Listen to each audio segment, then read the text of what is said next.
ക്രിസ്തുവിൽ വാത്സല്യമുള്ളവരെ, ദിവ്യകാരുണ്യ ഞായറായി ആഘോഷിക്കുന്ന പശ്ചാത്തലത്തിൽ മർക്കോസ് സുവിശേഷം 14 അധ്യായം 12 മുതൽ 16 വരെയും 22 മുതൽ 26 വരെയുമുള്ള വാക്യങ്ങളാണ് വിചിന്തനത്തിനായി നമുക്ക് ലഭിക്കുന്നത്. ഈ വചനഭാഗത്തിൻ്റെ ഒരു ലഘുവ്യാഖ്യാനം നൽകാൻ ഉദ്ദേശിക്കുകയാണ്.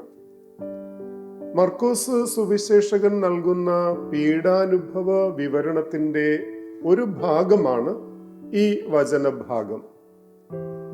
ഈ വചനഭാഗത്തെ പ്രധാനമായും രണ്ടായി നമുക്ക് തിരിക്കാം. ഒന്ന്, പെസഹായ്ക്കുള്ള ഒരുക്കം 12 മുതൽ 16 വരെ വാക്യങ്ങൾ. 2, അന്ത്യത്താഴം, അതായത് ദിവ്യബലിയുടെ സ്ഥാപനം 22 മുതൽ 26 വരെ. ദിവ്യബലിയുടെ സ്ഥാപനം മർക്കോസ് സുവിശേഷകൻ നൽകുന്നത് പെസഹ വിരുന്നിന്റെ പശ്ചാത്തലത്തിലാണ്. മർക്കോസിനെ പോലെ തന്നെ മത്തായിയും ലൂക്കായും യേശുവിൻ്റെ അവസാന ഭക്ഷണം പെസഹ വിരുന്നാണെന്ന് രേഖപ്പെടുത്തുന്നുണ്ട്. മത്തായി 26, 17 മുതൽ 19 വരെയും ലൂക്ക 22, 7 മുതൽ 15 വരെയും. യഹൂദ പാരമ്പര്യം അനുസരിച്ച് പുളിപ്പില്ലാത്ത അപ്പത്തിന് മുൻപുള്ള ദിവസമാണ് പെസഹ ബലി അർപ്പിച്ചിരുന്നത്. അതായത് നിസാൻ മാസം 14-ാം തീയതി. അന്ന് വൈകുന്നേരം തന്നെ ആടുകളെ കൊല്ലും. പെസഹ ഭക്ഷണം അന്ന് രാത്രിയിലാണ് ഭക്ഷിച്ചിരുന്നത്. അതൊരു പ്രത്യേക ക്രമത്തിലായിരുന്നു. ഗൃഹനാഥനും മറ്റു കുടുംബാംഗങ്ങളും ആദ്യം തിരുനാളിനെ പ്രതി ദൈവത്തിന് നന്ദിയും സ്തുതിയും അർപ്പിച്ചുകൊണ്ട് ആദ്യത്തെ കപ്പ് വീഞ്ഞ് കുടിക്കുന്നു. തുടർന്ന് ഭക്ഷണത്തിലെ ഒന്നാമത്തെ വിഭവം പച്ചിലകൾ, കൈപ്പുള്ള ഇലകൾ, പഴച്ചാറ് എന്നിവ കഴിച്ചുകൊണ്ട് ഒരു പാത്രം വീഞ്ഞുകൂടി പകർന്ന് വയ്ക്കുന്നു. രണ്ടാമത്തെ കപ്പ് വീഞ്ഞ് കുടിക്കുന്നതിന് മുൻപ് ഈജിപ്തിൽ നിന്നും മോചനം പ്രാപിച്ച പഴയ നിയമ കഥ ഗൃഹനാഥൻ ഒരു ചോദ്യത്തിന് മറുപടി എന്നോണം കുടുംബാംഗങ്ങൾക്ക് വിവരിച്ചു കൊടുക്കുന്നു. അതിനുശേഷം ഹല്ലേൽ സങ്കീർത്തനത്തിൻ്റെ 1-ാം പകുതി, അതായത് 113-ാം സങ്കീർത്തനത്തിൻ്റെ 1-ാമത്തെ പകുതി പാടുന്നു. അതേ തുടർന്നാണ് പ്രധാന ഭക്ഷണം, പുളിപ്പില്ലാത്ത അപ്പം, പെസഹ കുഞ്ഞാട്, കൈപ്പുള്ള ഇല, പഴച്ചാറ്, വീഞ്ഞ് ഭക്ഷിക്കുന്നത്. പ്രധാന ഭക്ഷണത്തിന് മുൻപ് ഗൃഹനാഥൻ ദൈവത്തെ വിളിച്ചപേക്ഷിച്ചുകൊണ്ട് ഭക്ഷണ വിഭവങ്ങളെ ആശീർവദിക്കുന്നു. പിന്നീട് അദ്ദേഹം അപ്പം മുറിച്ച് എല്ലാവർക്കും വിതരണം ചെയ്യുന്നു.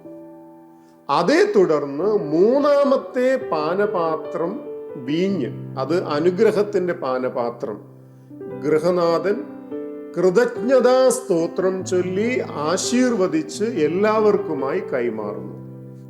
തുടർന്ന് ഹല്ലേൽ സങ്കീർത്തനത്തിന്റെ 2-ാം ഭാഗം, 113-ാം സങ്കീർത്തനത്തിന്റെ 2-ാം ഭാഗം ആലപിച്ച ശേഷം പെസഹ വിരുന്നിന്റെ സമാപനം കുറിക്കാൻ 4-ാമത്തെ കപ്പ് വീഞ്ഞ് പകർന്ന് നൽകുന്നു. വിരുന്ന് പുരോഗമിച്ചു കൊണ്ടിരിക്കുന്ന കാര്യം സൂചിപ്പിച്ചുകൊണ്ടാണ് മർക്കോസ് പെസഹ ഭക്ഷണ വിവരണം ആരംഭിക്കുന്നത് 14:22. പക്ഷേ പെസഹ ഭക്ഷണത്തിന്റെ വിശദാംശങ്ങൾക്ക് എന്നതിനേക്കാൾ പ്രധാന ഭക്ഷണത്തിനും ഗൃഹനാഥന്റെ വാക്കുകൾക്കും പ്രവർത്തികൾക്കുമാണ് മർക്കോസ് പ്രാധാന്യം കൊടുക്കുന്നത്.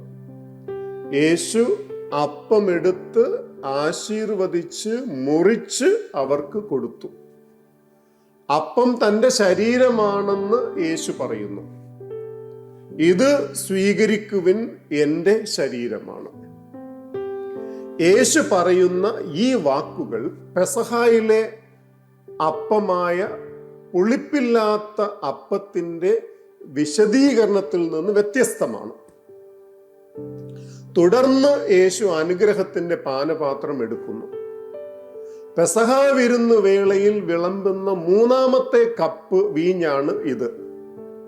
പാനപാത്രത്തിലെ വീഞ്ഞിനെ യേശു ഉടമ്പടിയുടെ രക്തം എന്നാണ് വിശേഷിപ്പിക്കുന്നത്. അതായത് ഉടമ്പടിയിലെ യേശുവിൻ്റെ തന്നെ രക്തമാണ് അനുഗ്രഹത്തിന്റെ പാനപാത്രം. യേശുവിൻ്റെ വാക്കുകൾ കർത്താവ് നിങ്ങളോട് ചെയ്ത ഉടമ്പടിയുടെ രക്തം എന്ന പുറപ്പാട് പുസ്തകത്തിലെ വാക്യത്തെ അനുസ്മരിപ്പിക്കുകയാണ്. യേശു ചിന്താൻ പോകുന്ന രക്തം എല്ലാവർക്കും വേണ്ടിയാണെന്നാണ് ഇതിലെ സാരം. ബലികളും ജനങ്ങളുടെ മേൽ തളിച്ച രക്തവും വഴി സീനായി ഉടമ്പടി ഉറപ്പിക്കപ്പെട്ടതുപോലെ പുറപ്പാട് 24 അനേകർക്കു വേണ്ടിയുള്ള യേശുവിൻ്റെ രക്തം ചിന്തലും മരണവും വഴി ഒരു പുതിയ ഉടമ്പടിയും പുതിയ ദൈവജനവും രൂപം കൊള്ളുന്നു.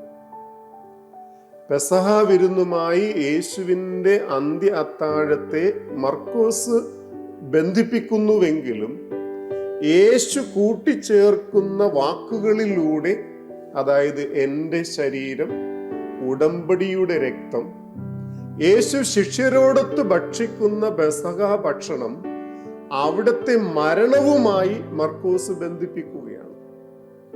യേശു ആഘോഷിച്ച പെസഹായ്ക്ക് അവിടുത്തെ രക്ഷാകരമായ മരണവുമായി ബന്ധമുള്ളത് കൊണ്ട് നാം ആഘോഷിക്കുന്ന ദിവ്യബലി പുതിയ ഉടമ്പടിയിലെ ബലിയായി മാറുന്നു. അവിടുത്തെ മാംസരക്തങ്ങളിലുള്ള നമ്മുടെ പങ്കുചേരൽ ക്രിസ്തുവുമായി നമ്മെ അഭേദ്യമാം വിധം ബന്ധപ്പെടുത്തുകയാണ്. ക്രിസ്തുവുമായി നമ്മൾ ഒരു കൂട്ടായ്മ സൃഷ്ടിക്കുന്നു. കൂടാതെ ദിവ്യബലി യേശു ശിഷ്യരോടൊത്ത് ദൈവരാജ്യത്തിൽ അനുഭവിക്കുവാൻ പോകുന്ന ക്രിസ്തു വിരുന്നിൻ്റെയും കൂട്ടായ്മയുടെയും ഭാവിയെയും സൂചിപ്പിക്കുന്നു. അപ്രകാരം മഹത്വപൂർണമായ ക്രിസ്തു വിരുന്നിൻ്റെ മുൻ അനുഭവമാണ് ദിവ്യബലി. അൾത്താരയിൽ അനുഭവവേദ്യമാകുന്ന കൂട്ടായ്മ ദൈവരാജ്യത്തിൽ നവീകരിക്കപ്പെടുകയും സമ്പൂർണമാക്കപ്പെടുകയും ചെയ്യും. പ്രിയമുള്ളവരെ, നാം ദൈവരാജ്യത്തിലല്ല ജീവിക്കുന്നത്. ദൈവത്തിൻ്റെ ഭരണത്തെക്കുറിച്ചുള്ള നിരന്തരമായ പ്രതീക്ഷയിലാണ് നാം ജീവിക്കുന്നത്. എന്നിരുന്നാലും നാം ആഘോഷിക്കുന്ന ദിവ്യബലി ദൈവരാജ്യം യാഥാർത്ഥ്യമാക്കുന്നു. കാരണം കർത്താവ് ദിവ്യകാരുണ്യത്തിൽ യഥാർത്ഥത്തിൽ സന്നിഹിതനാണ്. ദിവ്യബലിയിൽ അവിടുന്ന് നമ്മോടൊപ്പമുണ്ട്. അതിനാൽ അവിടത്തേക്ക് നമ്മോടൊപ്പം ഒന്നാകാൻ കഴിയും. നമ്മുടെ പോരാട്ടങ്ങൾ, നമ്മുടെ വേദന, ദൈവരാജ്യത്തിനായുള്ള നമ്മുടെ കാത്തിരിപ്പ് എന്നിവ യേശുവിന് വേണ്ടിയാണ്. അവിടുത്തെ ആത്മദാനത്തിൻ്റെ സമ്മാനം നമ്മുടേതായി മാറുന്നു. ദൈവം നമ്മെ സമൃദ്ധമായി അനുഗ്രഹിക്കട്ടെ.